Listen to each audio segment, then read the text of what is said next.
নমস্কার বন্ধুরা, লক্ষ্মী কুটিরের রান্নাঘরের পক্ষ থেকে সবাইকে অনেক অনেক স্বাগত জানাই।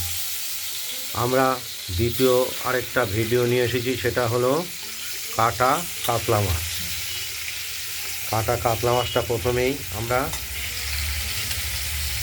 পিস করে কেটে নিয়ে ধুয়ে পরিষ্কার করে নুন হলুদ মাখিয়ে আমরা এবার কড়াইতে তেলটা আগেই গরম হয়ে গেছিলো, তাই নামিয়ে নিয়ে গেছিলাম, নামিয়ে রেখেছিলাম। এরপর মাছগুলোকে আমরা দিয়ে ভেজে নেব।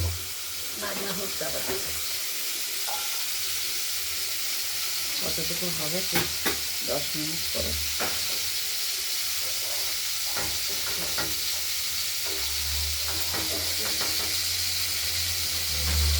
দেখতেই পাচ্ছেন, এই মাছের সঙ্গে আমরা দেব টমেটো আর আলু আর ধনেপাতা।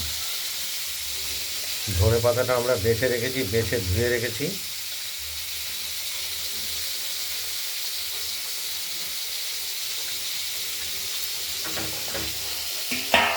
আর রেখেছি আলু কেটে আর টমেটো, এইগুলো আমরা দেব এই কাটা কাতলা মাছের সঙ্গে। আর আমরা যে মশলাটা দেব সেটা আমরা শিলে আগেই বেটে রেখেছি।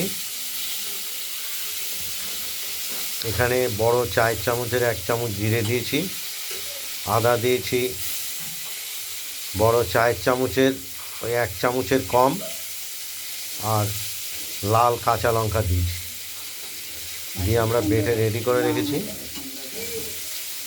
এই লাল কাঁচা লঙ্কা দিলে একদম মাছের ঝোলের কালারটাও খুব সুন্দর আসে। যাই হোক, এবার মাছগুলো আমরা দেখাই। মাছগুলো ভাজা চলছে।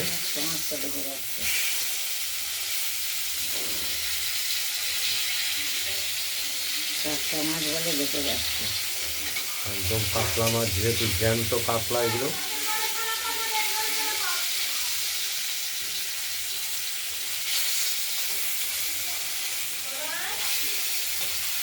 আমরা প্রথমে ভেজে নেব।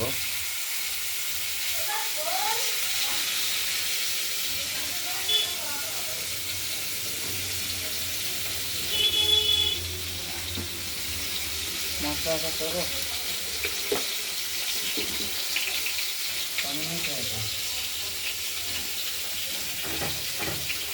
মশলাটা আমরা একটু বাটিতে তুলে নেব।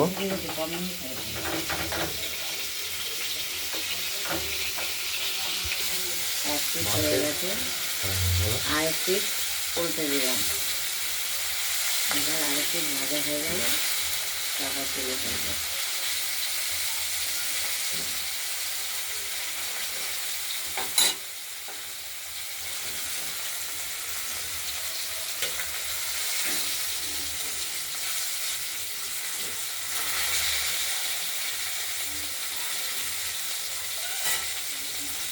এদিকে চাটনি হচ্ছে, এবার হয়ে গেছে মাছ ভাজাগুলো হয়ে গেছে, এবার আমরা তুলে নেব এক এক করে।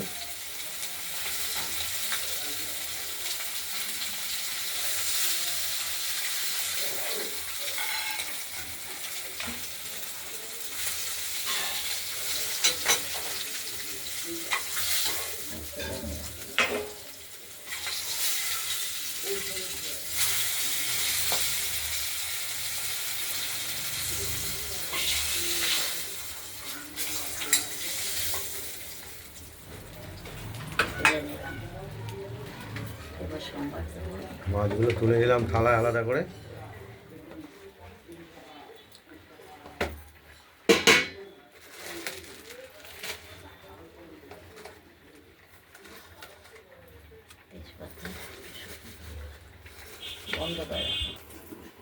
আমরা ফোড়ন হিসাবে দিয়ে দিলাম এখানে তেজপাতা, শুকনো লঙ্কা, কালো জিরে আর সাদা জিরে সামান্য পরিমাণে।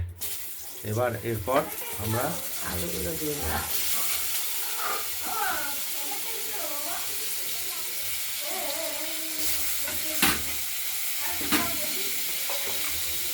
আলুগুলোকে ভেজে নেব।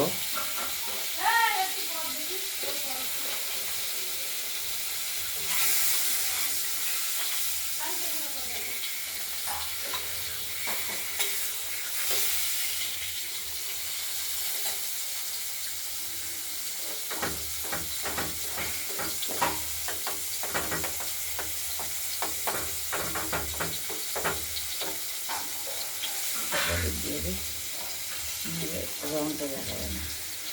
পরিমাণ মতো হলুদ দিয়ে দিলাম। পরিবার নাও পরে দেওয়া অল্প পরিমাণে দেওয়া হলো, না হলে আলুগুলো ঠিক ভাজলে মনে হয় না ভাজার মতো মনে হবে না। ভাজা হোক, হয়ে গেল।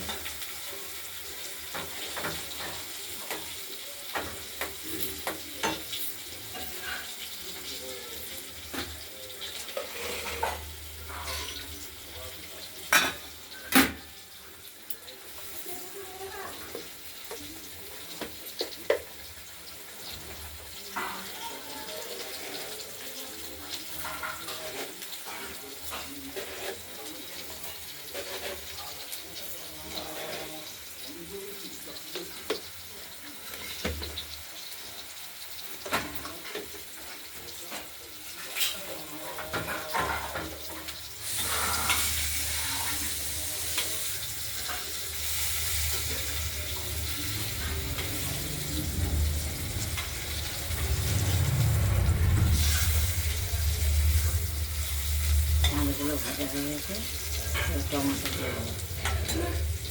এবার টমেটোগুলো দিয়ে দিলাম। টমেটোগুলো দিয়ে দেওয়া হলে টমেটোগুলো একটু ভাজা ভাজা করে নেব, তারপরে দেব মশলা। একটু গলবে।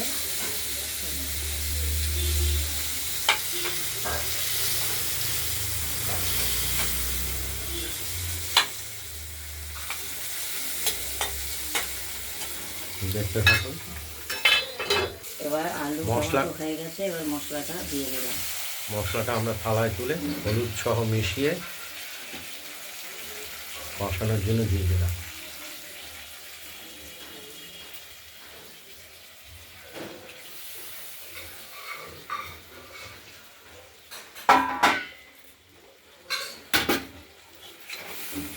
এবার কষিয়ে নিই, তারপর দেখাবো।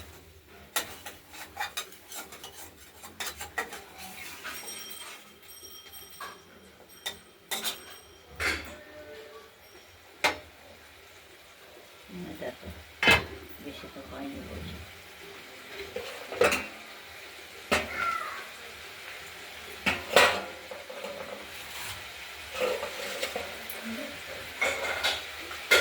মশলাটা কষতে থাকুক। ততক্ষণে পাটাটা দিয়ে দাও, দিয়ে কষে করে নিয়ে গামছা দিয়ে মাছে নিয়ে আর এই মাছের সঙ্গে আমরা দেব ধনে পাতা। ধনে পাতাটা কুচিয়ে নিচ্ছি। এরপর ঝোল দিয়ে তারপর দেবো। কষানো হয়ে গেছে, তেল বেরিয়ে গেছে, এবার জল দিয়ে দেবো। তেলটা বেরিয়ে গেছে মশলা থেকে, আমাদের কষানো রেডি। আপনারা দেখছেন মাছ দিয়ে দেবো। কাঁটা কাতলা মাছের ঝোল রেসিপি। এবার মাছগুলো আমরা দিয়ে দিলাম, সঙ্গে জলও দিয়ে দিলাম। ধনে পাতাও দিয়ে দেবো।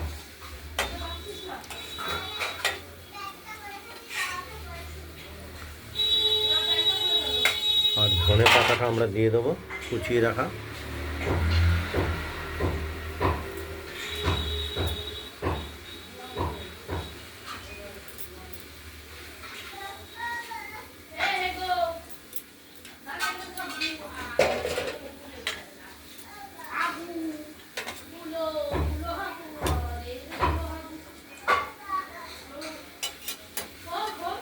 একটু ঝোল দেবো। শীতকালে যে তরকারি খাবে টেস্ট লাগবে ভালো করে। সব তরকারি মোটামুটি টেস্ট রান্না করলে হয়। আর এই বিশেষ করে জ্যান্ত কাতলা মাছ হলে তো কোনো কথাই নেই। এই কাতলা মাছের ঝোল দিয়ে পুরো ভাতটা খেয়ে ফেলা যাবে। হজম হয় ভালো পেঁয়াজ রসুন ছাড়া খেলে। তবে আমাদের এই কাতলা মাছের ঝোলে কোনো রকম পেঁয়াজ রসুন ব্যবহার করিনি। করি না।